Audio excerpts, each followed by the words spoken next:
अस्सलामुअलैकुम सामीन। 26 रजबुल मुरज्जब की तारीख शुरू हो चुकी है। 26 जनवरी है। ख़बर का उन्वान है, साबिक़ मेंबर असम्बली चैंपियन पर खानपुर एमएलए के दफ्तर में तोड़फोड़ और फायरिंग का इल्ज़ाम।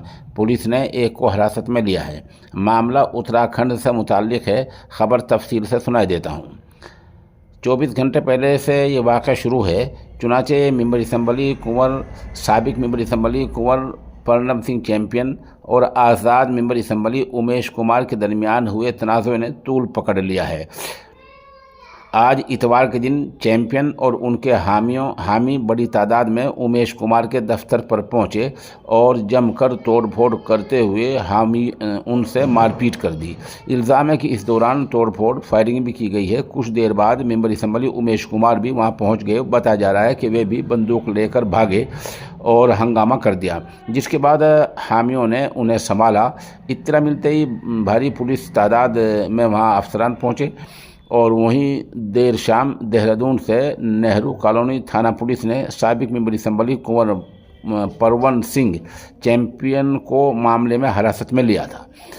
एसओ नेहरू कॉलोनी थाना मोहन सिंह ने बताया कि साबिक़ मेंबर असम्बली को हिरासत में लिया गया है और उनसे पूछताछ की जा रही है। वाज़ेह हो कि साबिक़ member assembly Kunwar Pratap Singh champion और उमेश कुमार के दरमियान 24 घंटे पहले भी गलत अल्फाज का इस्तेमाल हुआ था, जिसने रात उमेश कुमार अपने हामियों के साथ चैंपियन के दफ्तर पहुंचे।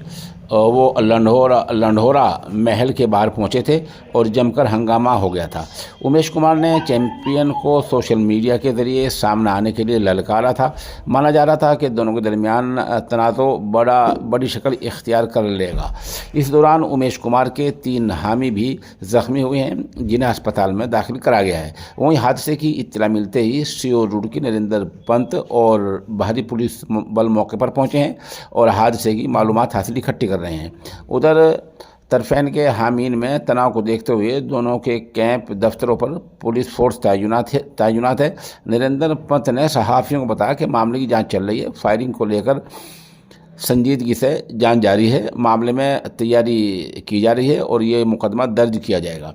साबिक़ विधायक यानी साबिक़ मेंबर असम्बली कुंवर परवन सिंह चैंपियन के फेसबुक से इस मामले को लेकर वीडियो भी पोस्ट की गई, जिसमें वे अपने हामियों के साथ मेंबर असम्बली उमेश कुमार के दफ्तर में जाते हुए दिख रहे हैं।